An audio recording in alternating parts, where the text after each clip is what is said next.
안녕하십니까. CNGTV의 조영식입니다. 오늘은 CA 컨퍼런스 2022년 프리뷰 시간으로 세 분의 전문가와 함께 오늘 방송을 진행하겠습니다.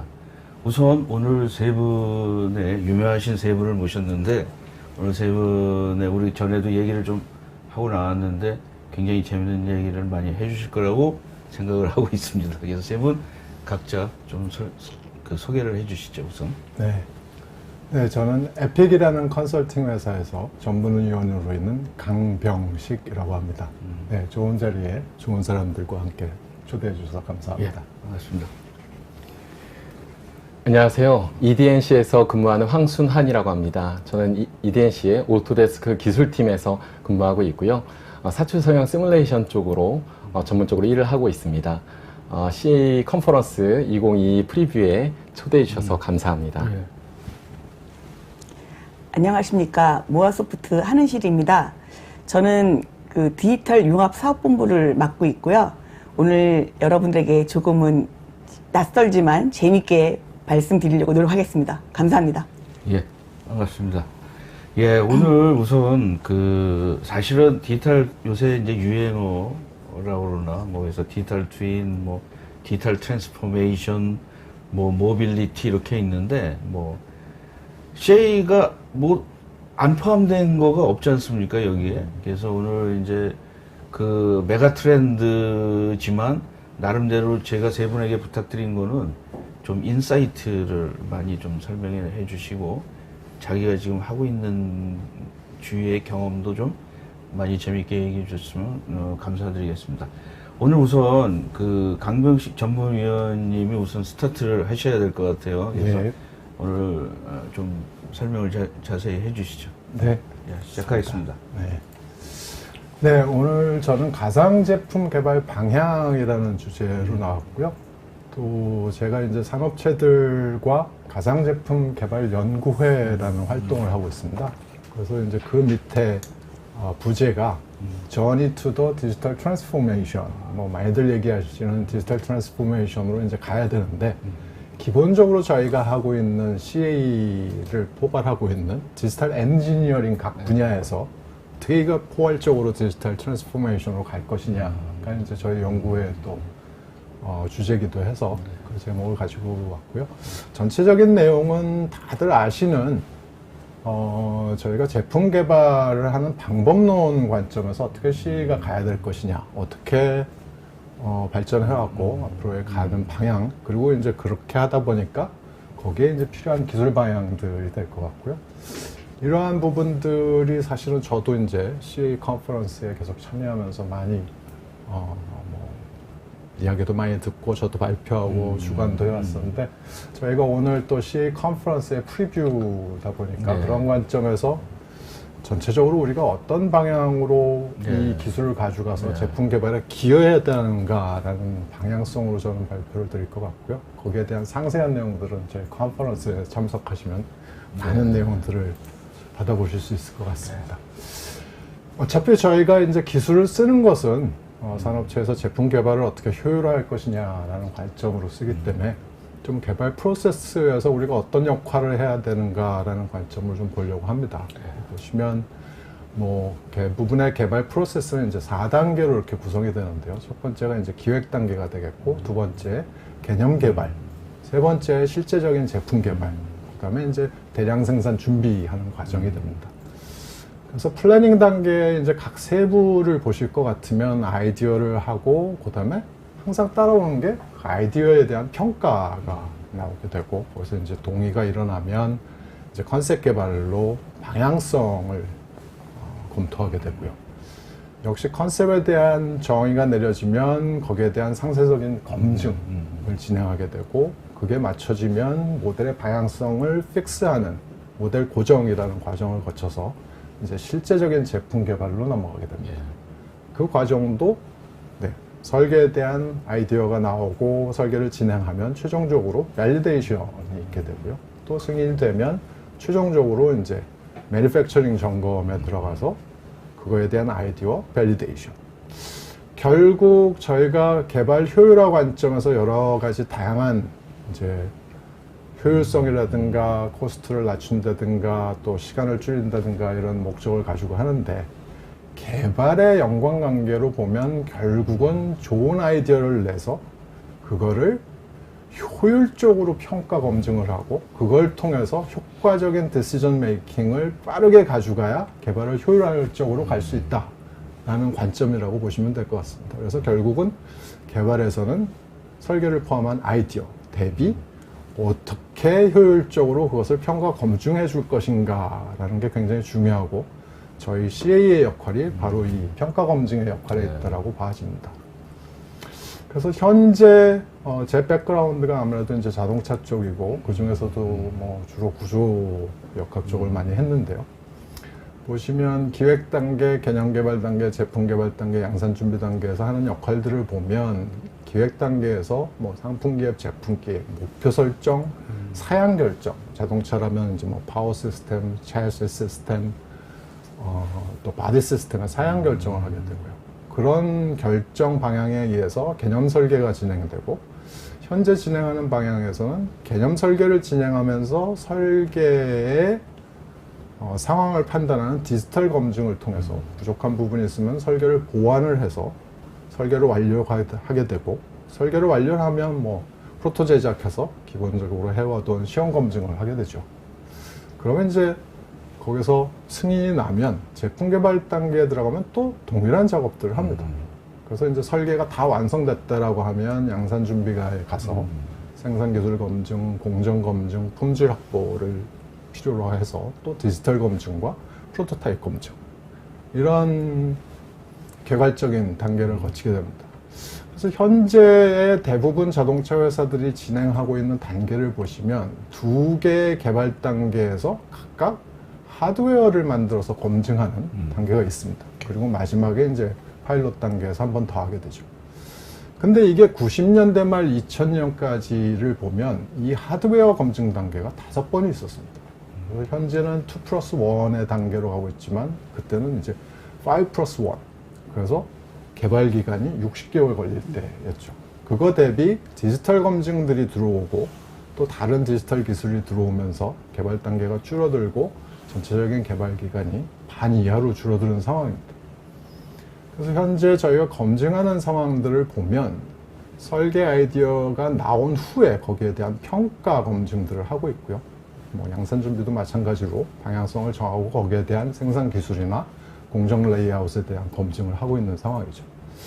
근데 저희가 방향성으로 볼 것 같으면, 특히나 개념 설계에서 방향을 결정하고 나면 그 방향을 다시 바꾸기는 어렵습니다. 그 방향 안에서 상세 설계를 보완해 가는 거죠.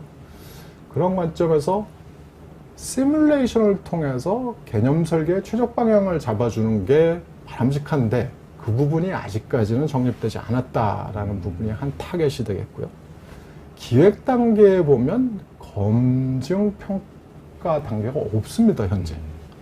그래서 이 두 부분을 어떻게 보완해 갈 수 있느냐라는 관점에서 저희가 이제 가상 제품 개발의 프로세스를 보완하고 디지털 기술들이 발전해가는 방향이 된다라고 봐집니다.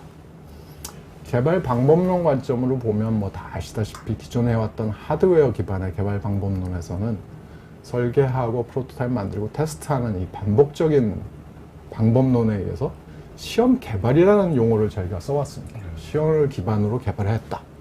근데 현재는 시뮬레이션 베이스로 진행하다 보니까 시뮬레이션을 통해서 문제점이 발생하면 반복이 아니라 바로 최적화 기법을 연동을 시켜서 최적 방향을 찾아가게 되겠죠. 그러다 보니까 시뮬레이션 기반으로 개발을 하고 나면 시험 개발이 아니라 이제는 시험 확인이라는 개념으로 가고 있습니다. 현재 저희가 시뮬레이션 베이스에서 데이터베이스 개발을 가자라고 하고 있는데요. 개념적으로 얘기하면 데이터 기반의 모델들을 만들어내고 그걸 기반으로 설계의 개념을 잡아가자라고 볼 수 있을 것 같습니다. 상세 설계는 아닌 거고요.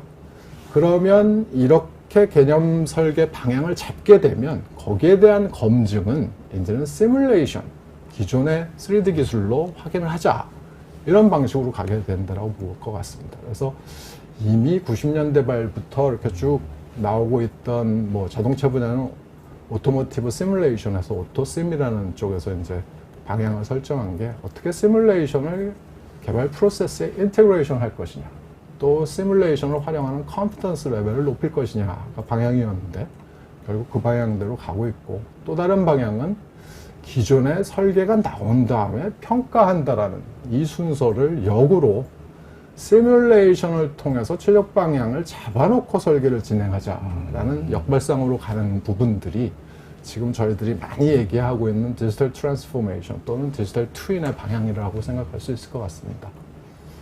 다양한 기술 중에 이제 저희 CA 부문 쪽으로 좀 국한해서 저희의 역할이 어땠었나를 생각해 보면, 제가 뭐 굳이 3단계로 나눠봤는데 90년대 후반까지는 CA 기술이 적용되기는 시작했지만 프로세스 인테그레이션은 되지는 않았었습니다.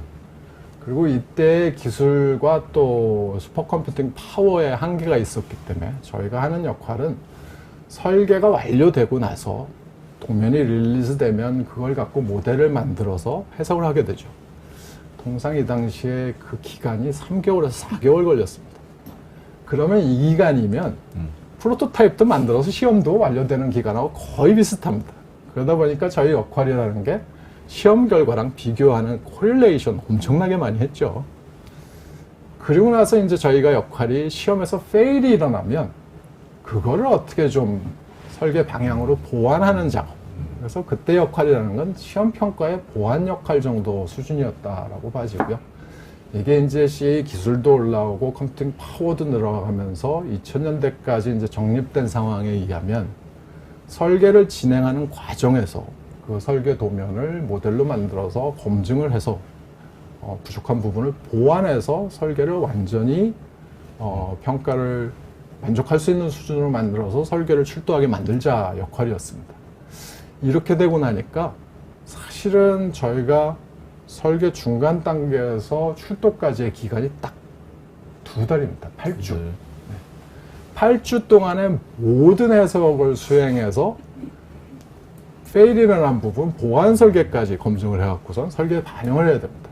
그러다 보니까 이제 전 단계에서 코릴레이션하고 기술 검증하던 게 이제는 스피드 관점으로 어떻게 갈 거냐가 됐고요.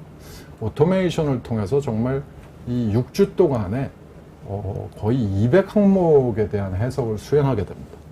근데 이 200항목이라고 하지만 자동차 중에 이제 보행자 보호라는 항목이 있습니다. 만약 차량이 보행자를 치게 되면 보행자한테 상해가 안 가게 차량 구조가 어떻게 되겠냐. 그러면 여기 이제 뭐 하체 모델, 대퇴부 모델, 머리 모델 이렇게 치면서 정강이 쪽에 꺾임이라든가 대퇴부라든가 머리 상해인데 어디에 받칠지를 모르죠.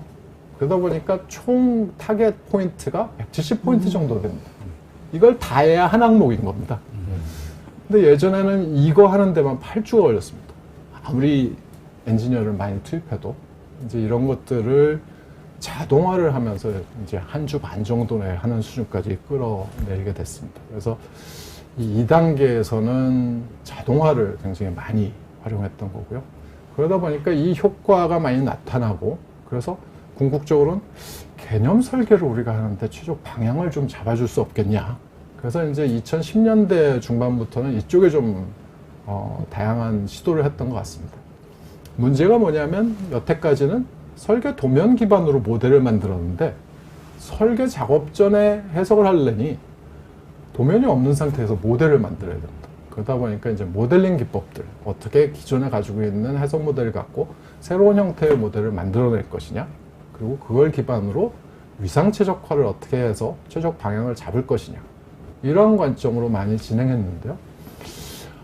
시범 적용은 성공은 했지만 한계점을 드러난 게 기본 3D 기법을 갖고서는 너무 좀 헤비하다 보니까 다양한 방향성에 대한 그 많은 해석들을 하기에는 버겁다라는 게 조금 결론이었던 것 같습니다.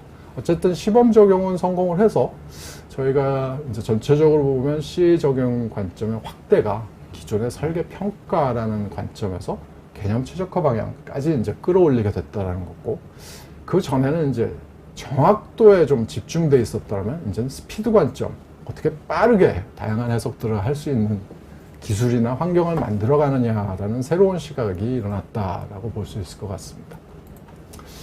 그래서 전체적으로 이제 가상제품 개발 관점에서 보면 저희가 뭐 목표, 또 뭐 추진 전략, 방법론, 뭐 이렇게 큰 그림은 이제 다들 아는 얘기고요.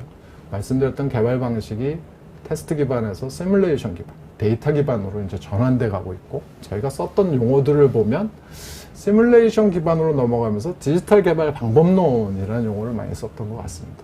이제 시뮬레이션 기반이 어느 정도 정착이 되고 데이터 기반으로 넘어가면서 저희가 쓰고 있는 용어들이 가상제품 개발, 디지털 트윈, 뭐 거기에 대한 기술로서 1D 어널리시스, MBSE, 디지털 트랜스포메이션 이런 많은 용어들을 저희가 접하는 것 같고요. 많은 용어에도 불구하고 저희가 해야 될 거는 결국 디지털 기법들을 현재 개발 프로세스의 니즈에 인테그레이션해서 시뮬레이션 기반 개발 완성도를 더 향상시키고 앞으로 어떻게 데이터 기반으로 갈 것이냐는데, 데이터 기반에서 저희가 중점적으로 봐야 될 것은 전체 개발 프로세스의 초기 단계가 되는 개념 개발 단계에서 개념을 잡아가는 방향성, 기획 단계에서 지금 못하고 있는 사양 조합에 대한 평가, 할 수 있는 최적 설계 방법론이 될 것 같고요. 이런 것들을 하려니 이제 멀티 디스플리너리 옵티미제이션 개념으로 다양한 런들을 해야 되는데, 기존의 3D 모델들은 굉장히 무겁기 때문에 이런 것들을 대체할 수 있는 1D 어널리시스 기법, 메타 모델링, 여기에 머신러닝, AI의 접목, MBSE, 뭐 다양한 기법들로 지금 적용 방법론들을 확대해 가고 있는 거고, 거기에 이제 더 기본적으로 필요한 게 저희가 좀 충실히 못했던 데이터베이스를 어떻게 구축하느냐도 이 기업연구소에서 굉장히 중점적인 방법이 될 것 같습니다. 그래서 저희가 기본적으로 개발 방식은 전환돼 가고 있는데, 이 시뮬레이션 기반 방법론은 개발의 중기, 개념 개발의 중간서부터 상세 개발까지 쓸 수 있는 3D 기반 기법, 컴퓨팅 파워가 필요하고 애큐러시가 중요하고, 그거 대비 데이터 기반은 좀 더 개발 앞단에서 애큐러시가 필요한 게 아니라 좀 경향성, 방향성을 제시할 수 있는, 그리고 가벼운 모델로서 다양한 모델을 빨리 돌릴 수 있는 이런 방법론이 필요한 방향이 되겠습니다. 거기에 필요한 뭐 기법들을 보면 결국은 저희가 CA라고 말하고 있지만 또 시뮬레이션 전체로 보고 한 방향은 기존 대비 더 정확성을 높이는 방법론으로 지속돼서 데이터 기반으로 방향성을 잡아주면 거기에 대한 확인을 할 수 있는 정도로 레벨이 높아져야 되겠고요. 다른 한 방향이 이제 초기 단계에 쓸 수 있는 가볍고 경향성을 제시할 수 있는 방법론. 이 두 방향이 다 같이 개발이 필요한 것 같습니다. 보시면 CA 기술 관점으로 보면 더 정확도를 높여야 되는 방법이 있는 반면, 더 빨리 하기 위해서 전체적인 해석에서 좀 단점이라고 하면 저희가 메쉬 모델을 만들어야 된다는 이런 부분이 아직도 좀 발목을 잡고 있기 때문에 메쉬레스 메소드, 뭐 다양한 파티클 기법이나 또 부각되고 있는 이 CAD 데이터에 이미 런리니어 펑션들이 들어가 있기 때문에 그걸 그대로 시뮬레이션 할 수 있는 기법들, 그래서 메쉬 작업들을 제외를 시키면 좀 비해석 전문가, 설계자들도 기본적인 해석을 할 수 있는 좀 가능성이 높아지지 않을까라는 거고요. 또 하나의 맹점은 저희가 구조 쪽만 봐도 진동, 내구, 충돌 각각 모델 만들어서 각각 다른 솔버로 풀고 있습니다. 이거를 어떻게 하나의 모델과 하나의 솔버를 풀 수 있느냐, 뭐 소프트웨어 개발사에서도 굉장히 노력들을 해주셔서 많이 좀 좋아졌는데, 현재는 여러 개의 모델을 한 솔버로 풀 수 있는 수준까지 좀 올라온 것 같습니다. 그래서 그것도 많이 도움이 되는데요. 최종적으로는 한 모델, 한 솔버로 갈 수 있는 기술이 나오면 그걸 갖고 좀 더 모델을 소피스티케이션 하면서, 한 모델이기 때문에 멀티 디스플레이 옵티미제이션이 훨씬 좀 용이해질 것 같다라는 거고요. 그 외에는 이제 뭐 오늘 다양하게 얘기해 주실 3D 대비 1D 기술들, 또 그 1D 기술의 또 중점적인 한 역할을 갖고 있는 메타 모델링, 데이터 포인트들만 있으면 그걸 갖고 뭐 통상 많이 쓰는 클리깅 모델들을 통해서 저희가 설계자들이 설계 변수만 넣으면 거기에 대한 결과 또 최적 방향을 찾을 수 있는 툴들을 만들어낼 수 있고요. 이걸 저희가 통칭해서 디지털 디자인 가이드 이렇게 얘기를 했었습니다. 근데 이 모델 만드는 것이 굉장히 힘든 작업이었는데 그런 것들을 이제 AI 기법을 통해서 데이터만 잘 구축되어 있으면 이런 것들을 얼마든지 쉽게 빠르게 만들어내서 설계자들이 사용할 수 있기 때문에 이런 것들을 통해서 데이터 기반 개발이 가능해진다라고 생각이 됩니다. 네, 좀 장황하게 말씀드렸습니다만 결국은 저희가 제품 개발 방법론, 결국은 개발 프로세스에서 어느 단계에서 어떤 기술을 어떻게 활용할 것인가라는 관점에서 기획 단계나 개념 개발 초기 단계의 기술들을 기반으로 데이터 기반 개발 방법론이 좀 가야 되겠다라는 거고요. 기술과 방향성도 보면 양방향, 더 소피스티케이트해지고 애큐러시가 높아지는 평가 방법론 관점과 더 가볍고 다양한 최적화를 할 수 있는 가벼운 1D 시뮬레이션, 데이터 기반 시뮬레이션 방향으로 진행이 돼야 되겠다고 생각합니다. 네. 이상 좀 길었습니다. 마치겠습니다. 굉장히 좋은 강의를 전체적으로 들었습니다. 저는 이제 그동안 한 25년? 그걸 뭐 딱 축약해가지고 그냥 처음부터 끝까지 쫙 해주신 것 같아요. 제가 제일 많이 공부됐는데, 제가 이 데이터, 이 자료를 받을 때만 해도, 이게 설명이 이렇게 잘해 주시라고 생각하지 못했습니다. 고맙습니다. 예, 아주, 몇 가지. 근데 이제, 이걸 하면서 좀 걱정스러운 게, 앞으로 그 MZ 세대나 새로운 네. 젊은 친구들이 이거 CA 엔지니어로 안 올 것 같아요. 이게 뭐, 갑자기 CA라고 그러지만, 뭐, 엔지니어링에 대해서 얘기를 해주셨어요. 네. 완전히 엔지니어링 분야, 거기 양산 전까지 완전히 엔지니어링 분야를 아주 상세하게 해주셨습니다.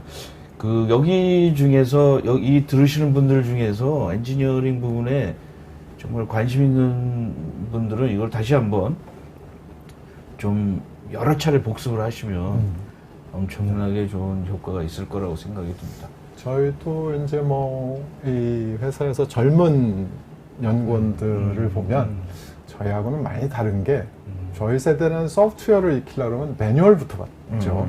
근데 젊은 층들은 일단 좋은 게 소프트웨어에 대해서 부담감이 없습니다. 게임을 많이 하셔서 그런지. 단지 문제는 매뉴얼을 보시기보다는 트라이얼 에러로 이걸 찾아가시려고 그래요. 그래서 저희 소프트웨어 개발 방향이 이제는 옛날처럼 매뉴얼을 봐야 되는 게 아니라 굉장히 인투이티브하게 이런 마이콘들을 만드셔서 좀 젊은 엔지니어들이 이게 이럴 것 같다라는 버튼들을 통해서 좀 직관적으로 툴을 익힐 수 있는 방법으로 개발을 하는 게 방향성인 것 같습니다. 좀 실제로 그런 툴도 나오고 있고요. 저희들이 좀 젊었을 때 CA를 많이 사용을 했었는데, 그때만 해도 무슨 엔진, 이런 어떤 분야가 좀 디스플린이 확실했는데, 요즘에는 자동차 회사 같은 데도 보아도 이렇게 영향을 줄 수 있는 그걸 이렇게 통째로다가 주로 많이 하기 때문에 굉장히 복잡하다고 얘기를 들었어요. 네. 그래서 이런 지식적으로 이런 총괄적인 인사이트 지식이 그런 분들에게 굉장히 도움이 될 거라고 저는 생각이 들고 있습니다. 예. 다음은 또, 다음 발표를 좀 해주시죠. 네, 저는 EDNC에서 근무하는 황순환입니다. 오늘 디지털 트윈과 디지털 트랜스포메이션 그리고 모빌리티라고 하는 주제를 주셔서 저희 분야 입장에서 설명을 드릴 건데, 저희 회사에서는 1년마다 한 번씩 학원이라고 하는 거를 정하거든요. 학원. 그래서 확실히 그걸 될 거야 라고 하는 그런 학원을 회사에 딱 자기 이름으로 걸게끔 돼 있는데, 저의 올해 학원은 디지털 트랜스포메이션 전문가이다 라고 하는 게 제 학원이었습니다. 그럴 정도로 관심이 많이 받고 있는데, 이 부분에서 디지털 트랜스포메이션 이전 단계인 디지털 트윈, 결국은 컴퓨터에서 어떻게 보면 현실 속에 쌍둥이 하나 만들어 놓고 그걸 가지고 이제 테스트를 많이 해본다라고 하는 거죠. 근데 문제는 뭐냐면 그게 안 맞다는 거예요. 실제랑 너무 안 맞고 결국 거짓된 쌍둥이, 나랑 굉장히 보기가 달라서 그것과 다르다 보니까 결국 그쪽에 접근하기가 좀 어렵다라고 하는 부분에 좀 진입장벽이 있다라고 하는 거죠. 그럼에도 불구하고 굉장히 좋은 장점이라고 할 수 있는 건 이걸 잘 맞진 않아도 비슷하게만 맞아도 이것보단 이게 더 좋은데 라고 하는 상대적인 비교, 그리고 그것들을 검증하고 예측함으로 인해서 더 좋은 의사결정을 할 수 있다라고 하는 장점이 있어 왔습니다. 그리고 이제 제조 프로세스가 굉장히 복잡해지면서 다음과 같이 이런 자동차 부품 부분에서 다양한 부품들이 이제 생산되는 부분에 있어서 이제 플라스틱이 상당히 많이 사용되어지고 있는데요. 갑자기 디지털 트윈 얘기하면서 플라스틱 얘기를 왜 했냐면 저희가 이제 주로 하는 일이 사출성형 시뮬레이션을 이제 예측하는 일을 하고 있어서 사실 지금 모빌리티의 가장 큰 관심사인 경량화라고 하는 부분이 차량 부피의 50% 이상이 플라스틱으로 차지하지만 차량 중량에는 10%에 불과하다. 그 얘기는 이제 앞으로 더 플라스틱으로 많이 생산될 거다. 더 많이 바뀌어가고 있을 거다라고 하는 부분입니다. 그러면 이 플라스틱의 생산하는 어떤 방식에서 봤을 때 기존의 컨셉부터 아까 강병식 전문위원님께서 이 프로세스에 대해서 잘 설명을 해주셨었는데 결국 이 전통적인 프로세스에서 가장 이익을 낼 수 있는 건 저렴하게 만들고 비싸게 팔면 됩니다. 그런데 이제 고객들이 굉장히 똑똑해져서 고객들끼리 서로 너무 고객의 경험을 잘 이야기하고 있고요. 또 그것에 대한 부분에 IoT라고 하는 부분과 함께 엮여지면서 이것들이 어떻게 보면 굉장히 빠른 시간 안에 소통이 돼서 과거에 좀 싸게 만들었지만 쉽게 고장난다거나 이런 것들이 이제는 좀 고객들이 너무 똑똑해지다 보니까 문제가 되고 있었습니다. 그래서 더 안정적이게 지속 가능한 방향성으로 가기 위한 제조, 미래의 제조라고 할 수 있는 방향성이 만들어지고 있다라고 하는 거죠. 그래서 지금 오토데스크 같은 경우에는 이제 퓨전 360이라고 하는 툴을 이용해서 설계도 하고 또 설계할 수 있는 기능들, 그리고 그걸 시뮬레이션으로 할 수 있는 기능, 그리고 이걸 캠으로 우측가공까지 제조할 수 있는 기능, 그리고 이거를 시뮬레이션으로 실제 상황들을 잘 모사할 수 있는, 사용자의 경험들을 잘 표현할 수 있는 기능으로 이렇게 어떻게 보면 시뮬레이션 분야가 굉장히 다양한데 사출 성형부터 구조 해석, 진동 해석까지 다 할 수 있는 통합 툴들이 만들어져서 아까 말씀하신 것처럼 좀 쉽게 그리고 좀 저렴하게 고객들이 접근할 수 있는 그런 툴을 개발사에서 좀 만들었으면 좋겠다라고 말씀하셨었는데 그런 것들이 이제 가능하게 됐고, 물론 아까 말씀하신 굉장히 정확한 적합성이 높은 그런 부분의 방향성으로도 나아가고 있습니다. 이것은 몰드플로우 서밋이라고 하는 미국 행사에서 발표된 자료인데 과거에는 말씀하신 것처럼 어떤 실제 검증하는 부분에 접근을 많이 했다면 이제 개발의 초기 단계부터 시뮬레이션을 통해서 모두 최적화하고 또 어떻게 보면 더 바른 의사결정을 할 수 있는 방향성으로 나아가고 있다라고 할 수 있겠습니다.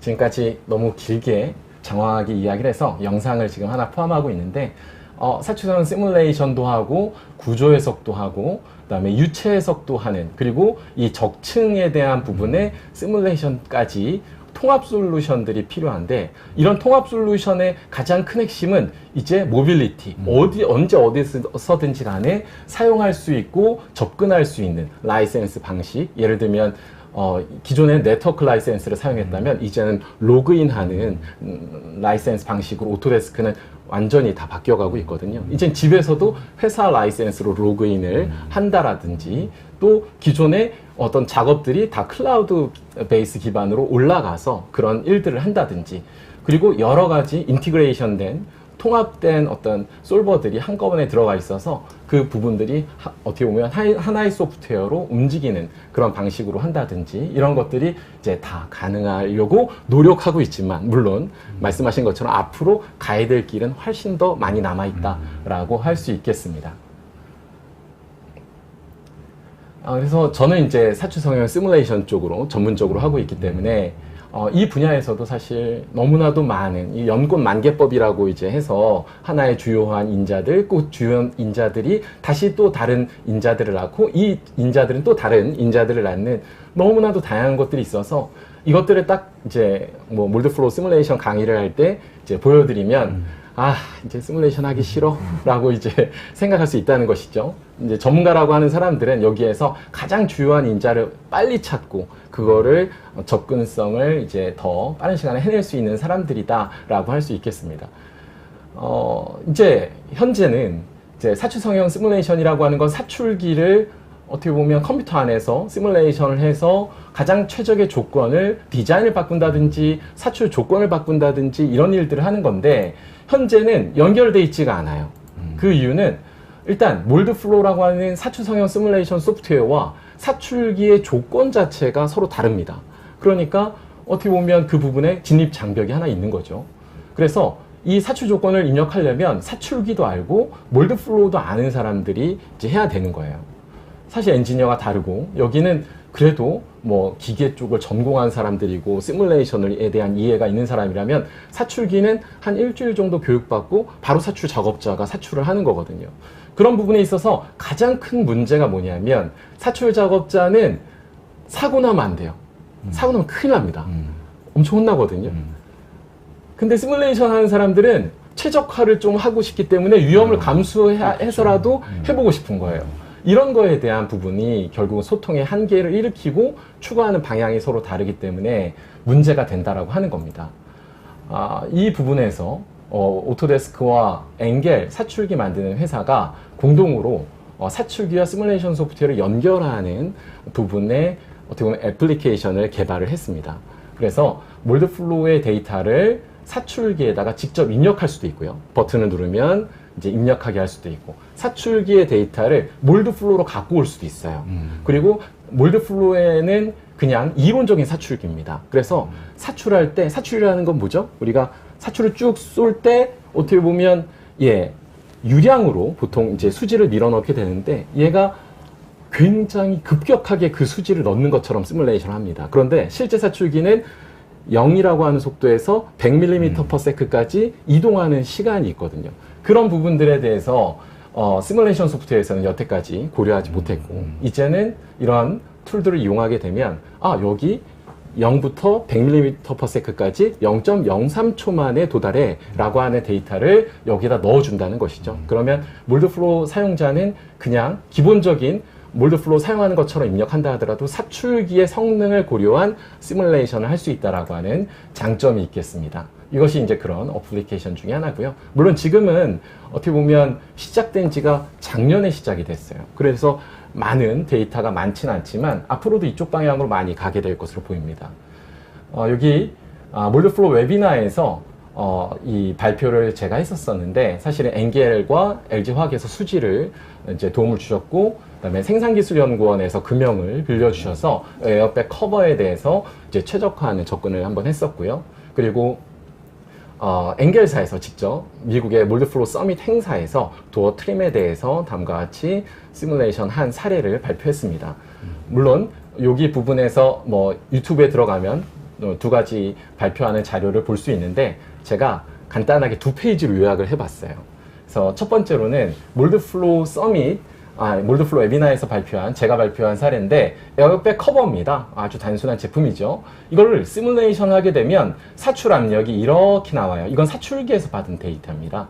이렇게 나온 거죠. 근데 시뮬레이션을 제가 초기에 했을 때는 사출기의 성능도 모르고 수지의 물성도 정확히 잘 몰랐어요. 그런 상태에서는 압력이 36메가파스칼 그리고 패턴도 완전히 달랐었습니다. 그런데 이제 사출기에 대한 정보도 받고 이런 그래프를 갖고 있다라는 정보를 우리가 받았으니까 그 부분의 수지 물성 데이터를 어떻게 보면 편집을 해서 접근을 하게 되면 실제 사출 압력의 패턴과 상당히 유사하게 나옵니다. 이걸 이제 다른 부분에도 고려를 해보면 1차 사출 압력이 이런 식으로 실제 사출 압력이 나온다면 초기에 했을 때는 아까 거하고는 그래도 좀 압력의 차이가 적긴 하지만 그럼에도 불구하고 분명히 패턴도 다르고 값도 차이가 많이 났었습니다. 그런데 그러한 실제 사출기의 성능과 또 수지 물성에 대한 더 코릴레이션을 한 끝에 실제 패턴과 유사한 압력 패턴을 갖게 되었다라고 하는 것이죠. 그리고 올해 1월에 발표한 미국 행사에서 발표한 사례는 도어 트림이었어요. 여기에는 다음과 같이 제품이 하나의 금형에서 3개의 제품이 동시에 나오는 패밀리 몰드가 들어가게 됩니다. 여기서 보시면 유동 패턴이 언제 터지는지, 여기에서 동시에 수지를 쏘게 되면 얘는 제품이 크니까 얘는 이제 천천히 찰 거고 얘는 먼저 찰 거고, 그러면 먼저 찬 데에서 압력을 받으면서 고체화가 되고 여기는 압력을 받지 못한 상태에서 고체화가 되니까 여기에서는 과압, 오버패킹이 발생을 하거든요. 이것을 제어하기 위해서 밸브 게이트 시스템을 사용해야 되는데 초반에 이것이 가능하겠는가? 금형을 미리 만들어 보지 않고도 시뮬레이션을 통해서 확인할 수 있다라고 하는 것이죠. 그것을 비교해 보니까 마지막 유동 패턴에서 아주 유사하게 나오더라. 그러면 이 부분이 가스가 잘 빼질 수 있도록 통기 코어를 쓴다든지 뭐 이런 방향성을 가져가게 되고요. 이 제품이 어차피 플라스틱은 뭐 보강 플라스틱, 그러니까 뭐 탄소 섬유를 사용하든 유리 섬유를 사용하든 아주 단단한 플라스틱으로 만들든 아니면 일반적인 언필드 플라스틱으로 만들든 여기에는 분명히 휨이 발생을 해요. 사출하는 과정에서 압력 편차와 뭐 축 편차라든지 배양 편차 같은 것들 때문에 이제 휨이 발생을 하게 되는데, 이런 휨이 발생하는 부분에 예측을 하고 이것이 우리 제품에 가능하겠는가라고 하는 부분과 또 여기에 제품의 전체적인 치수를 보게 되면 그 치수가 우리 제품의 치수 안으로 들어오겠느냐라고 하는 것들을 예측할 수 있게 되는 것입니다. 이런 것들에 어떻게 보면 가장 꽃이라고 할 수 있는 건 리버스 엔지니어링인데요. 제품의 변형을 일으키지 않을 수 있도록 기구 개발도 하고 여러 가지 뭐 접근을 하지만 그럼에도 불구하고 꼭 휘는 제품이 있습니다. 이런 경우에는 맨 마지막 방법으로 이런 이렇게 역설계를 해야 되는데 안쪽으로 들어가기 때문에 이걸 일자로 만들어 줘야 되는데, 이것이 이런 데이터들은 참 만나기 어려운데 이것도 몰드플로우 서밋 행사에서 발표된 문서에 의하면 한번 어떻게 보면 터닝 루프라고 하죠. 이 제품에 한번 사출해보고 다시 수정하고 다시 사출해보고 다시 수정하고 해보고 이렇게 하면서 9주에서 13주 정도가 걸리고 수정 비용은 뭐 11만 불 정도 되는 비용이 들었다고 하는 것입니다. 근데 시뮬레이션으로 하게 되면 한 2만 불 정도 많이 줄일 수 있다라고 하는 겁니다. 근데 이런 데이터들이 어찌 보면 다 이미지 데이터 또는 레포트 형식으로 만들어진다라고 하는 것입니다. 근데 이런 데이터들을 어떻게 보면 미리미리 시뮬레이션하고 그런 부분에 아까 위원님께서 말씀하신 것처럼 자동화 같은 것들을 이룩해 놓으면 결국은 이런 데이터를 자동으로 시뮬레이션을 하게 되고 그 시뮬레이션의 데이터를 이용해서 학습 모델을 만들고 예측 모델을 만들게 되면 결국은 이제 최적화에 가까운 제품을 만들어낼 수 있고, 성형 조건에서도 어떤 조건이 가장 영향력이 커서 변형량을 줄일 수 있는지에 대한 의사결정 나무 같은 것들, 또 딥러닝 모델 같은 것들을 이용할 수 있게 된다고 하는 것입니다. 결국은 이제 디지털 트윈 또 트랜스포메이션이라고 하는 부분이 단순히 시뮬레이션 했다라고 해서 끝나는 것이 아니라 그런 데이터의 적합성을 향상해 놓고 적합성을 기반으로 한 이제 데이터 수집과 전처리 이런 것들을 자동화로 접근을 하게 되고, 그걸 기반으로 해서 뭐 인공지능 기반의 머신러닝 같은 것들을 최적화하게 되면 훨씬 더 가까워진, 실제와 가까워진 결과를 얻어낼 수 있을 것 같습니다. 예. 네. 예. 목소리도 좋으시고, 근데 저는 CA의 영원한 이 숙제인데, 아까 우리 그 위원님께서 말씀하신 것처럼 굉장히 전체적인 거가 많이 들어왔어요. 옛날에 CA가 지금 이런 CA였거든요. 왜냐면은 베리카시라는 것도 있고, 개발하는 데 필요한 기술이 너무 많은 거예요, 이게. 맞습니다. 근데 이게 굉장히 많이 발전돼가지고, 네네. 그래파이트도 있고, 열도 있고, 이런 것들을 전체적으로 하면은 이게 점점 발전되니까 어쩔 수가 없는 거예요, 사실은. 근데 이걸 이제 조금 빨리 배울 수 있게 할 수 있는 거. 그런 것들을 좀 한번 생각해 보셨어요? 이거 배우기가 쉽습니까? 쉽게. 그래서 이제 투 트랙으로 가는 것 같아요. 예, 예. 말씀하신 그게 투 것처럼 이제 전문가급은 계속 깊어지고 있고 예, 예. 그 다음에 이제 아까 말씀드렸던 것처럼 몰드 플로우는 계속 깊어집니다. 예. 그리고 기존에 모듈별로 따로 판매했는데 이걸 통합으로 해서 무조건 그냥 최고급 모듈로 사라고 오토데스크는 하고 있고 하지만 그거보다 10분의 1 가격 정도 되는 아니면 거의 20분의 1 가격으로 되는 아주 저렴한 툴 안에 얘를 넣어버렸어요. 그리고 간단하게 사출 유동 해석, 뭐 변형 해석 정도를 보고 싶다면 한 하루 교육으로도 이걸 할 수 있는 퓨전 360에서 써봐라고 이제 하는 것이죠. 그러니까 결국은 이제 그 정확하게 말씀하셨는데 투 트레이지 않습니까? 이게 CA가 또 엄청나게 넓어지고 또 넓어지는 사이에 어떤 거는 더 깊어지고 그러니까 이제 제가 아까 이 CA 엔지니어들 진짜 깊어져야 되나 넓어져야 되나 그런 것들이 좀 고민인 것 같습니다. 그래서 뭐 CA 컨퍼런스에 참석하는 이유가 이게 이제 깊이도 한번 보고 넓이도 한번 봐야 되는 거 그리고 또 이게 또 어느 날 AI나 뭐 디지털 트윈이나 이런 또 게임 체인저가 와서 또 갑자기 또 자동화가 될 수도 있는 거고 그래서 맞습니다. 그런 것들이 좀 필요한 것 같고 오늘 잘 들었습니다. 오늘 좀 또 다음은 또 그 마무리를 해주시죠. 우리 영원한 그 CA의 철학 신뢰성 이건 철학입니다. 이거는 라이어빌리티 좀 설명을 좀 해주시죠. 네, 안녕하십니까. 다시 인사드리겠습니다. 모아소프트 한은실입니다. 제가 1995년도부터 CA 이제 벤더 회사를 일을 했었는데 지금까지 했던 제 발표를 들어보신 분들은 아마 오늘 좀 다른 얘기를 하고 있구나라고 느끼실 것 같아요. 제가 한 5년 전부터는 디지털 트윈을 얘기를 했었고 제가 작년부터 이제 릴라이어빌리티 얘기를 했는데 왜 앞에 일렉트로닉스라는 게 붙었냐? 요즘 여러분이 갖고 계신 모든 제품이 다 전자제품이기 때문에 어쩔 수 없다라는 거고 MNS가 이제 다른 말로 뭐 시뮬레이션이 될 수도 있고 모델링 시뮬레이션이 이제 CA의 한 근간이기 때문에 제가 제목을 이렇게 붙였습니다. 오늘 어렵게 들으시지 마시고 이제는 우리가 이런 거를 좀 고민을 해볼 때가 됐구나. 좀 이제 그런 측면에서 들으시면 좋겠습니다. 지금 보시는 그래프는 이제 상업용의 기술이 발달하는 것과 밀리터리 분야의 기술 발달하는 그래프의 격차를 보여주고 있습니다. 항상 모든 거는 이제 군대에서 먼저 개발을 해서 왔는데 1994년도 정도 기점에 특이점이 발생을 하는 거죠. 그래서 상업용은 점점 고객의 만족을 위해서 점점 신뢰성이 높아지고 있는 반면에 밀리터리 쪽은 거의 멈춰 있습니다. 그래서 이런 부분이 지금 아직 이제 우리가 해결해야 될 숙제인데 아직도 저기 보시면 NC 비타가 나온 게 한 96년, 95년도쯤, 2006년, 5년쯤 나왔는데 그 이후에 아직은 별다른 게 없어요. 그래서 점점 이제 제품은 작아지고 빨라지고 있는데 거기에 맞는 스탠다드가 아직은 정립이 안 됐다. 이제 이런 얘기가 좀 있어야 되고요. 그런데 릴라이어빌티가 뭐냐라는 거를 좀 더 먼저 설명을 드려야 될 것 같아요. 일단 아주 기본적인 정의는 뭐냐면 이겁니다.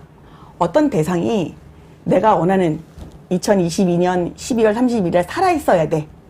걔가 살아있어? 라는 측면의 얘기가 있고 하나는 지금 보신 것처럼 어떤 대상이 나는 얘를 개런티를 했는데 10년을 개런티를 했으면 그 10년 동안 뭐 20도에서 50도씩 온도 편차에서는 영원히 살아있어야 되는 애야. 라는 거를 보증할 수 있어야 되는 게 필요한 거죠. 그러니까 저희가 제품을 CA 엔지니어들이 개발을 할 때에 이거 없이 개발을 합니다. 왜? 성능이 우선이니까. 그래서 이제 이런 부분에 대해서 우리가 고민을 해야 되는데 기술적으로 보면 불과 얼마 안 됐어요. 1940년도에 언제냐? 2차 세계대전이 막바지에 갈 때에 신뢰성의 얘기가 나왔는데 이유는 뭐냐면 무기들이 살아있는 게 30%가 안 살아있는 거예요. 전쟁을 해야 되는데. 그래서 미 국방성에서 이제 1950년대 지나면서 뭐라고 얘기하면 신뢰성이 보장되지 않은 무기는 사지 않을 거야. 라는 게 됐고, 저희 이제 어그리라고 되어 빨강색이 여러분들이 가끔 보시면 신뢰성에 나오는 그 위원회입니다. 쟤네가 이제 얘네가 전자 장비라고 되어 있죠. 그러니까 군대에 쓴 전자 장비의 신뢰성 자문위원회입니다. 그래서 어그리의 그 입맛에 맞게끔 개발이 필요하게 된 거고요. 그러다가 이제 컴퓨터가 발달이 되면서 신뢰성도 또다시 한번 점핑을 하는데 지금은 뭐 경험하고 시험을 통해서 시뮬레이션 했던 것들을 MNS 기법을 통해서 사전에 먼저 하는 신뢰성으로 바뀐 거죠. 그래서 여러 가지 이제 툴들이 나오고 있는데 저희가 이제 고민할 게 이겁니다. 신뢰성을 어디까지 고민할 거냐? 부품 레벨만 하면 되냐? 아니면 시스템 레벨을 봐야 돼? 아니면 요즘 시스템 오브 시스템까지 봐야 돼? 여기에 따라 신뢰성에 대한 깊이가 달라질 거고요. 또 한 가지는 지금 오른쪽에 있는 커브처럼 이제 그 욕조 커브가 딱 보이는데 고장이 언제 날 거야? 초기 고장등을 내가 고민할 건지 아니면 전 주기를 다 봐야 되는지에 따라 달라집니다. 그래서 그런 거를 여러분이 결정하셔야 되고요. 그 다음에는 얘가 고유에 생기는 원인인지 외부 요인인지 모르는 거예요. 결론은 뭐냐면 이 여러 가지 요인들이 다 합해져서 결국에 얘는 몇 년 동안 쓸 수 있는 데가 나와야 되는 거죠. 그래서 우리가 릴라이어비티 얘기할 때는 이제 여러분들이 우리는 어디까지 고민한 릴라이어비티를 할 거야 라는 게 이제 나와야 되는 거고요. 그럼 제가 왜 일렉트로닉스 릴라이어비티라는 얘기를 했느냐. 옛날에도 전자제품이 있었는데 지금 이제 5G, 뭐 자율주행, 뭐 일렉트리피케이션, IoT 굉장히 많은 용어들이 있습니다. 이 용어들의 공통점인 게 뭐냐면 성능은 좋아야 되고 작아져야 되고 비용은 싸져야 된다는 공통점이 있어요. 근데 얘네들이 오른쪽에 보시면 파워는 옛날보다 더 많이 써야 되고 속도는 빨라져야 되고 수명 주기는 길어야 되고 동작 범위는 되게 아주 터프한 동작 범위를 갖게 되거든요. 그래서 이 공통적으로 작고 빨라지고 똑똑해지는 아이들은 전자제품은 똑같이 다 문제를 일으킵니다. 열이 많이 발생을 할 거고 신뢰도의 위험을 이제 느끼게 됩니다. 또 한 가지는 작지만 여기에 새로운 기능들이 굉장히 많이 추가가 됐죠. 여러분들이 쓰고 계시는 스마트폰만 봐도 기능이 굉장히 많이 늘어났을 거예요. 따라서 우리는 목적이 뭐냐면 퍼스트 패스를 해야 되고 그 다음에 여기에 신뢰성이 보장되어 있는 제품으로 만들어야 된다. 이런 개념으로 여러분들이 접근하셨으면 좋겠습니다. 그래서 아까 말씀드린 것처럼 전자제품은 온도에 대한 원인이 워낙 도미넌트하게 큽니다. 근데 얘만 고민하면 끝나? 그렇진 않죠. 바이브레이션이 한 20% 되고 그 다음에 습도가 한 19% 됩니다. 이거 다 잡으면 95%예요. 근데 95% 됐다고 우리 제품은 완벽해라고 할 수가 없다라는 거죠. 그래서 우리는 이제 일단은 잡아야 될 게 잡고 그 다음에 앞으로 더스트나 뭐 습도 이런 거에 대해 다 여러분들이 고민을 해서 오작동이 안 나게끔 만들어주는 게 목적입니다. 근데 이제 열이 가장 크다고 했는데 열 문제를 하다 보면 얘를 냉각을 어떻게 시켜야 되는지 굉장히 고민입니다. 근데 냉각시키는 거를 그냥 손으로 할 수가 없다. 머신의 도움을, 그러니까 컴퓨터의 도움을 받아야 된다는 얘기가 있는 거고. 근데 오른쪽이 더 중요한데요. 내가 이 제품을 만들 때 몇 도까지 쓸 수 있는 제품 만들 거야. 그 다음에 사용 온도는 어느 온도야? 발열량은 어디서 발열할 거야? 그 다음에 이 조건 만족하면 열에서 끝난 건가? 라는 질문이 계속 합니다. 결론은 뭐냐 하면 열만 고려하면 되느냐가 아니라는 거죠. 전자제품은 열과 EMI, EMC가 트레이드오프를 계속 하기 때문에 누구를 좀 손해보고 누구를 키울 것이냐가 계속 우리의 머리를 아프게 합니다. 그래서 여러분들이 이제 고민해 되시는 부분이 이런 부분들이에요. 그래서 왜 M&S 기반의 신뢰성 분석 필요하냐? 근데 일단 타임 투 마켓의 시간이 짧아지고 있고 비용은 줄여야 되고 성능은 높아지면서 신뢰성 보장이 되기 때문인 거고요. 지금 보신 73%가 뭐냐 하면 아까 초기에 우리 시뮬레이션에 도입했을 때 이후 테스트하고 밸리데이션하고 에러 잡고 하는 저기에 소모되는 엔지니어의 시간과 돈이 73%입니다. 전체 제품 개발하는 데 있어서. 그래서 그거를 어떻게 하면 줄여서 한 방에 끝낼 것이냐. 이게 이제 우리가 갖고 가는 숙제인 거죠.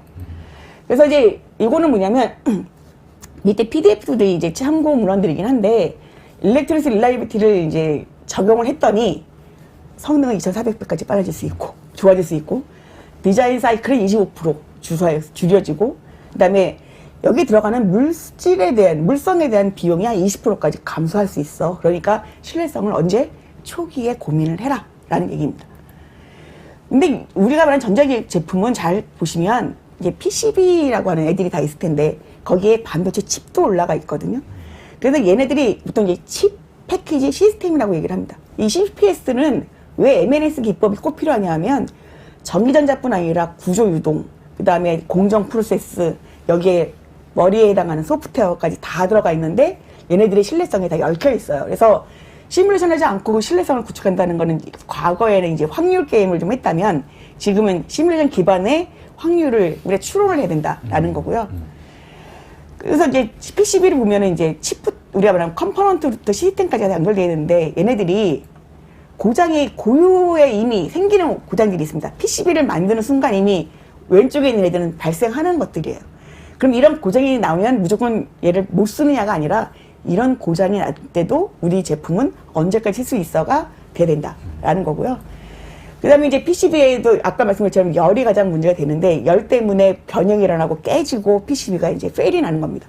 그래서 이런 것들을 우리가 LC비타라고 하는 데서 이미 이제 부품 레벨, 보드 레벨, 시스템 레벨에서 어떤 것들을 체크를 해봐야 되는지가 매트릭스를 만들어 놨어요. 그래서 저기 체크되는 부분들을 우리가 이제 시뮬레이션적으로 검증을 해서 들어가야 되는 거고요. 그러려면 이제 일렉트로닉스 릴라이어비티지만 우리는 열, 그다음에 구조도 다 고민한 신뢰성을 같이 포함해서 가야 된다라는 겁니다. 결론은 뭐냐면 이게 이제 거의 마지막 장표에 가까워지는데 이제는 툴이 좋아져서 고장 물리학이라는 걸 바탕으로 하는 툴들이 나왔어요. 그래서 PCB를 우리가 만약 CAD, ECAD 파일을 딱 부르면 맨 왼쪽에 보이시는 것처럼 얘가 바로 라이프 사이클이 나옵니다. 이 PCB로 하면 어떤 애가 페일이 날 확률이 있고 얘는 이대로 동작을 하면 5년밖에 못 써 라고 하는 게 미리 나와요. 그러면 어떻게 되냐면 그걸 갖고 파트를 이제 옮겨보고 그다음에 그 물성들을 좀 바꿔가면서 그 기간 일단 맞춰야 되겠죠. 이게 첫 번째. 요거 쓰는 거는 이제 마우스 클릭만 하시면 됩니다. 고민 안 하셔도 되고요.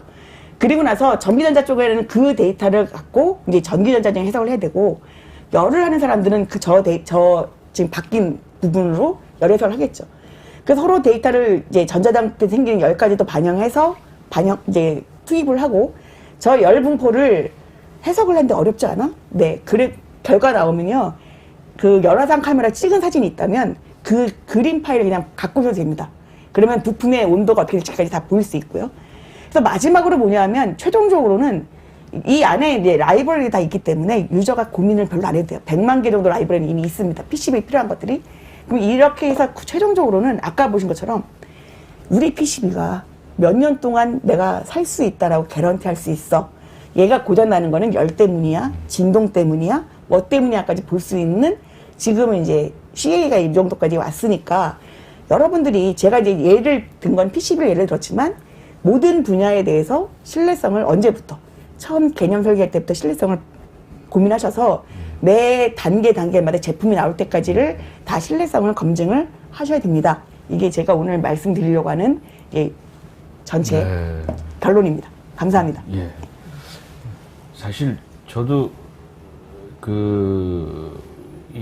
아까도 말씀드렸지만 전투하면서 신뢰성을 엄청 많이 했거든요. 근데 이제 그 신뢰성에 빠져들면 헤어나지를 못해요. 이게 왜냐하면 신뢰성이라는 거가 저는 아까 말씀드린 것처럼 그 공장에서는 품질이고 저는 이제 신뢰성을 사람들한테 이렇게 가리킬 때 미래의 품질이라고 그럽니다. 미래의 고장날 확률이 이제 신뢰성인데 오늘 굉장히 그 전체적으로 말씀을 잘 해주셨어요. 그래서 우리 그 CA 안에서도 이제 신뢰성에 대해서 좀 눈뜰 때가 된 것 같아요. 신뢰성이. 근데 이제 그 아까 이제 그 제가 갑자기 생각난 것 중에 이제 신뢰성을 할 때 사람들이 이제 초보하는 사람들이 제일 고민이 뭐냐면 고장이라는 개념이 있잖아요. 어디까지 고장으로 보냐 이거죠. 예를 들어서 이제 이 퍼포먼스가 70%까지, 왜냐면 처음에 이렇게 나오면 이렇게 서서히 하잖아요. 어디 선에서, 그게 어렵더라고요, 이게. 어디까지 고장으로 보냐. 그리고 또 아까 말씀하신 것 중에 그 신뢰성이 여러 가지가 이렇게 붙어서 신뢰성이지 않습니까? 근데 어떤 부품은 뭐라고 그러나, 치명도라고 그러나? 얘는 요거 고장나면 조그만 부품인데 하나 고장나면 못 쓰는 게 있고, 어떤 건 커다라도 좀 버텨서 쓸만한 거 있는데, 이제 무기에서는 그게 아주 치명적일 수 있는 거죠. 하나 때문에 전체가 못 쓰는 경우도 있고, 근데 사람들이 비싸고 크고 막 복잡하고 이런 거를 신경 쓰다가 작은 거 하나 때문에, 그래서 아마 우리 CA 하시는 분들이 라이어빌리티나 이런 거는 굉장히 좀 시스템 엔지니어링 안에 있는 건데 좀 어려운 것 같은데 이게 언제부터 시작하신 거예요? 일단 저희 모아소프트가 25년 동안 이거를 해왔고 그래서 저는 이제 작년에 조인을 했는데 작년부터 계속 이제 신뢰성 얘기를 이제 같이 하고 다니고 있어요. 내가 볼 때 이제 빠지신 것 같아 거기에. 근데 이제 굉장히 그 추상적인 개념이기 때문에 미래지 않습니까? 아까 또 말씀하신 것처럼 우리가 지금 하고 있는 것들이 그 예측을 하는데 예측이 현실이랑 맞을 수 없지 않습니까? 근데 그건 당연한 거고 미래가 100% 맞는다고 하면 약간 무료하지 않을까요? 그래서 근데 하여튼 오늘 세 분이 조합이 좋았습니다. 왜냐하면 엔지니어링의 커다란 그 개념과 전략, 전체적인 거 인사이트를 말씀해 주셨고 하나는 야 우리 아무리 이렇게 해도 이 각자는 엄청 깊이 발전되는 것 같아. 그거는 뭐 그 엔지니어 이외에는 뭐 대리나 이런 친구들이 깊이 파고드는 거는 위에서도 어떻게 뭐 알 수가 없잖아요, 이게. 그리고 아까 또 다시 그래도 이 궁극에는 라이어빌리티가 마무리할 수 있는 것이 아닐까 이렇게 해주셔서 오늘 저는 공부 잘 됐습니다. 여기 있으신 분들도 엄청나게 CA에 있는 분들이 좀 옛날처럼 약간 좀 회사에서 이렇게 CA 하는 사람들이 약간 괴팍해요. 한 대만 하고. 근데 이제는 이렇게 오늘 보니까 엄청나게 다양히 많이 알아야 되겠다는 생각을 오늘 해보고 있습니다. 오늘 그러면 이제 발표는 끝났고 그 질문들이 조금 몇 개 있는데 뭐 질문들이 이렇게 왔습니다. 그래서 뭐 한 3개만 좀 고르려고 그러는데 뭐 좀 한번 이분은 또 이 전승호님은 디지털 트윈과 DX 미래 모빌리티 발전을 위한 국민 참여 방안이 궁금합니다. 근데 우리가 아까도 얘기했지만 이제는 한 전문가가 평생 해도 이거 전체를 알기는 저는 불가능하다고 생각하거든요. 저는 약간 포기했거든요. 한 5, 6년 전에 야 이걸 바에는 뭐 다른 거 하는 게 더 어디 가서 좀 시장도 많겠다 이런 얘기를 했는데 지금 우리 엔지니어 이분은 지금 젊으니까 지금 뭐 사출 하나에 목매고 있지만 거기 보면 한 2, 30개 뭐 용접도 있고요. 거기 뭐 그래파이트도 있고 선반 뭐 있잖아요. NC 머신도 있고 다 깊이 들어가면 한이 없어요. 근데 맞습니다. 어떻게 생각하세요? 한번 좀 또 우리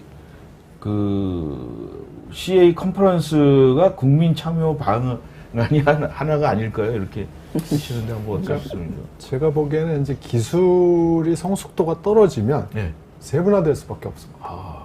근데 저희가 1900년대를 생각하면 엔지니어가 기획하고 설계하고 테스트하고 제품 만들고 다 했습니다. 이것들이 어려워지기 시작하니까 설계 나눠지고 시험 나눠지고 시뮬레이션 기법 나와서 해석이라는 또 특수 분야 생기고. 근데 소프트웨어가 지금 가는 방향 중에 하나는 지금 해석을 엄청나게 해야 되는데 해석 전문가 갖고는 커버 안 됩니다. 그러다 보니까 설계자도 해석을 해야 되고 시험자도 설계를 해야 되는 상황입니다. 실제적으로 지금 현대차연구소에 그렇게 진행을 하고 있고요. 그러다 보니까 툴이 아까 말씀드린 전문가들이 쓰는 툴 대비 누구나 쉽게 쓸 수 있는 툴들이 계속 개발이 되고 실제적으로 많이 사용되고 있습니다. 지금 설계자들이 타이어 휠을 설계하는 데서 설계 진행하면서 바로바로 결과가 나옵니다. 해석 결과가.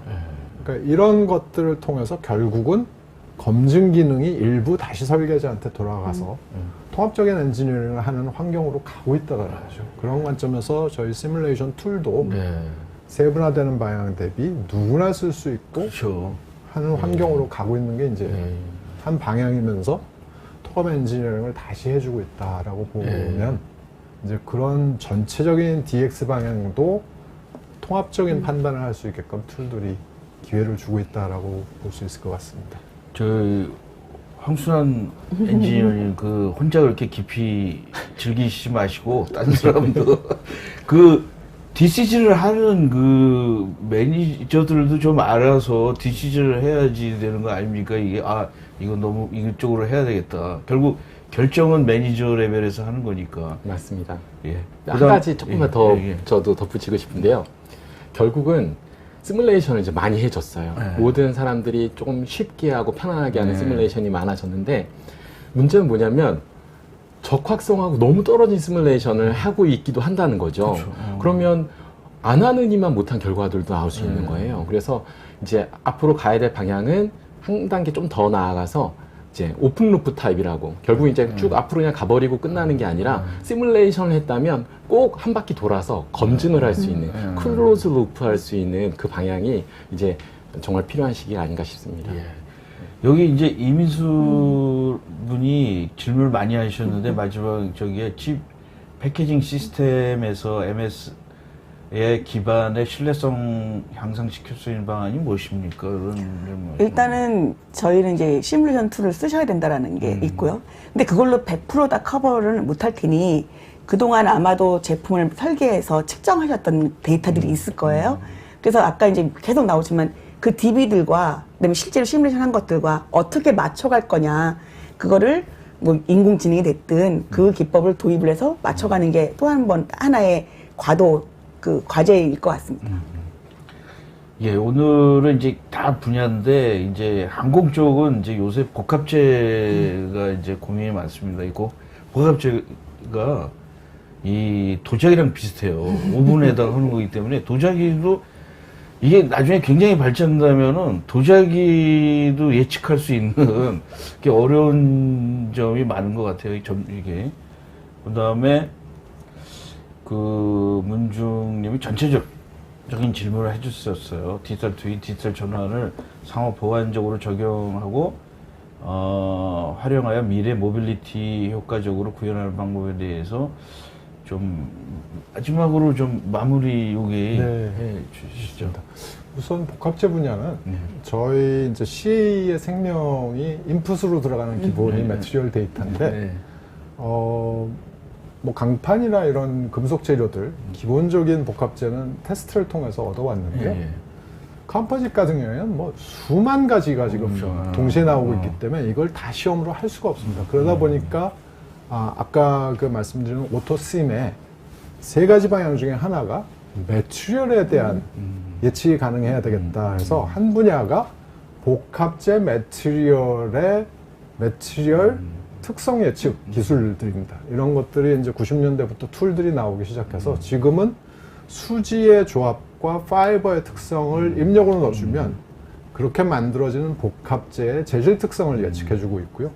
이거를 이미 뭐 2010년대부터 그 자동차 연구소에서도 재료 개발에 사용을 하고 있습니다. 그래서 복합제 분야는 CA가 지금 굉장히 많이 활용되고 있다라고 보시면 되겠고요. 디지털 트윈 전환, 상호 보완 쪽 적용, 활용, 미래 모빌리티. 네. 지금 저희가 자동차 쪽을 보면 내연기관차 대비 전기차로 가면서 좋은 거는 자동차가 단순해졌습니다. 그렇지. 네. 그런 면도 있고. 그래서 이게 기계 제품이 아니라 이제는 네. 전기전자 제품으로 봐야 된다는 관점으로 가고 있고요. 개발이 자동차는 전통적으로 60개월에서 30개월까지 왔는데 전자제품은 6개월입니다. 근데 자동차의 지금 전기차 개발이 점점 빨라지고 있습니다. 그러면 이런 기술들이 복합적으로 개발 프로세스를 전체적으로 빨리 가져가면서 미래 모빌리티 쪽으로 가고 있다는 거죠. 거기에 대한 필요 기술들이 전통적인 기계 역학에서 이제 전기전자, 일렉트로 메카트로닉스 방법의 기술들을 총체적으로 활용하고 있고 자율주행도 시뮬레이션으로 기본적으로 하고 있고요. 뭐 많이들 얘기하고 있는 매니팩처링 쪽의 스마트 팩토리도 기본적으로 시뮬레이션으로 그걸 다 검증한 다음에 이제 스마트 팩토리가 구현된다는 거죠. 그래서 모든 관점에서 지금 디지털 트랜스포메이션이라는 큰 그림에서 기술 전환되고 모든 산업체가 그쪽 방향으로 발전해 가고 있다라고 말씀드릴 수 있을 것 같습니다. 저는 좀 이제 전기차로 가면서 단순해졌다고 그러는데 전 느낌이 안 좋아요. 왜냐하면 더 복잡해질 거라는 생각이 들더라고요. 왜냐하면 그전에는 그 기계 파트 때문에 다른 데 신경을 안 썼는데 예를 들어서 봄이라는 거 자동차가 한 3만 개 정도 되고 항공기가 한 30만 개 되는데 전기차의 소프트웨어 라인이 300만 라인이라는 거죠. 그러니까 어떤 사람은 그것도 그 한 줄이 파트다. 파트만큼 사람들이 손이 가는 거잖아요. 그러니까 이게 단순해졌는데 거기에 한 3분의 2가 소프트웨어 개발자들로 채워져야 되는 거가 아닐까 이런 그래서 야 이거 진짜 자동차 전기차로 가면 다들 그냥 엄청나게 힘들겠다 이런 생각도 좀 해봤습니다. 그런 방향이 있는데 3만 개 대비 이제 전기차는 이제 부품 수로 하면 이제 10,000개 쪽으로 왔는데요. 기계적인 부품은 초기 단계 설계가 픽스되면 그렇죠. 양산 때까지 고치기가 어렵다라는 반면 소프트웨어는 지속적으로 업데이트가 가능하다는 관점이 있기 때문에 개발 기간에 장애를 받지를 않고 제품이 출시된 다음에도 업데이트가 지속적으로 자동 나중에 따로 팔고 네. 이게 그런 그 퍼포먼스도 따로 팔고 이러니까 뭐 그런 관점에서 이제 우리가 기계 분야의 제품 특성 대비 전제 분야의 제품 특성을 이해하고 그런 것들이 이제 반영이 돼야 된다는 거죠. 제 그 한 소장님에게는 한번 좀 제가 하나 질문이 이 소프트웨어가 그러면 그 안에 알고리즘이 그 자기네들이 갖고 있는 거예요? 다 따로따로 있는 거예요? 아니면은 무슨 그 지금 이제 자동차에 들어가는 그 제어기가 있잖아요. 제어기 알고리즘은 개발 목적에 따라서 다 다르게 개발이 될 거고 그 요즘은 이제 툴이 좋아져서 그 제어기 설계를 했을 때 그 제어기를 그러니까 시언어로 그대로 바꿔주는 애들이 이제 나오기 시작을 했어요. 그래서 그 컴파일하는 에러를 없애고 이런 것들이 있기 때문에 근데 그래도 그쪽에 이제 세이프티 문제가 워낙 이슈라서 그 부분은 계속 화두가 될 것 같습니다.